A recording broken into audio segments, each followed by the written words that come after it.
Vice President Harris is quickly consolidating support among Democrats. CBS News estimates Harris received the endorsement of a majority of Democratic delegates. If the total holds, she would become the Democratic nominee for president after the virtual roll call vote expected in early August. And later today, she's set to make her first official campaign stop as a presidential candidate in Milwaukee. CBS News polling shows Democratic voters are reacting positively to President Biden stepping aside as the party's nominee, with many believing that will improve their chances of beating Donald Trump in November. And most voters say they would nominate Vice President Kamala Harris now. You know, as many of you know, before I was elected as vice president, before I was elected as United States Senator, I was the elected Attorney General, as I've mentioned, of California. And before that, I was a courtroom prosecutor.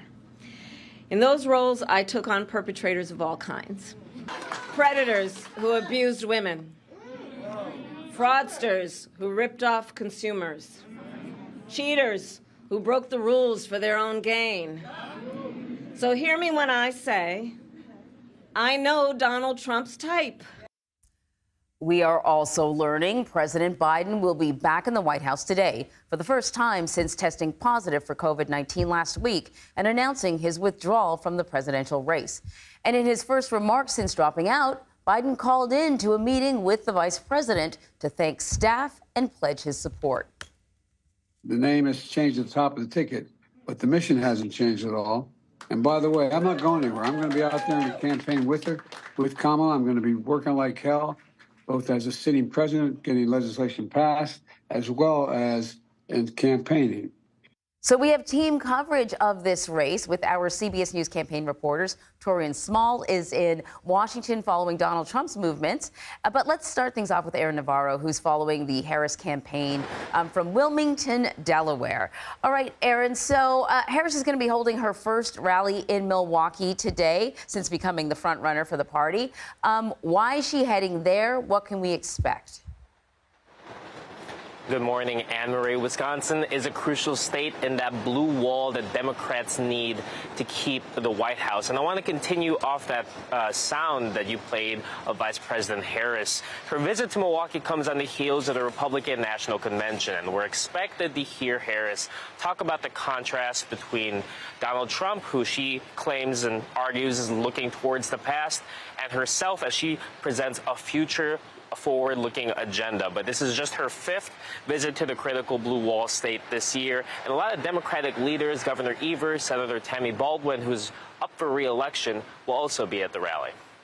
And of course, everyone's talking about the Veep stakes now, who she may pick as a running mate. I'm wondering, you know, is there a time frame for this, or might we have to wait till the convention? It is still a little bit unclear. A DNC official told me yesterday and indicated that there's a sort of flexibility for whoever the nominee is, in their words, to pick their running mate. They don't have to do that before their early roll call that's expected in early August, but they can. They have the option to, but they need to do it by state ballot deadlines. Now, the caveat there is that Ohio has this August 7 deadline in the books.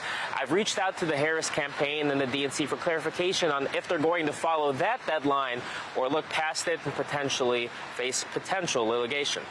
Well, you know, we love to talk about the polls, but I think if you want to really get an indication as to whether or not Democratic voters like what they see, you should look at the fundraising numbers. And the Harris campaign has set fundraising records, raising about $100 million, in 24 hours. I think last night there were 20,000 people on a phone call with her. The night before, 40,000 people on a phone call with her. But I'm curious about where these donations are coming from.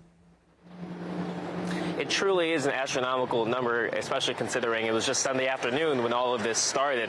At least 888,000 of these donors are first-time, or 60% of them are first-time donors this cycle, so people just getting involved in the race. A lot of these are small-dollar donations. And in addition to that $100 million that you mentioned, CBS News has learned that $150 million and other mega donor commitments for a PAC supporting Harris, an anti-Trump PAC, has now come back into the fold. And that was the question heading into these last couple of weeks for President Biden, is will the fundraising dry up?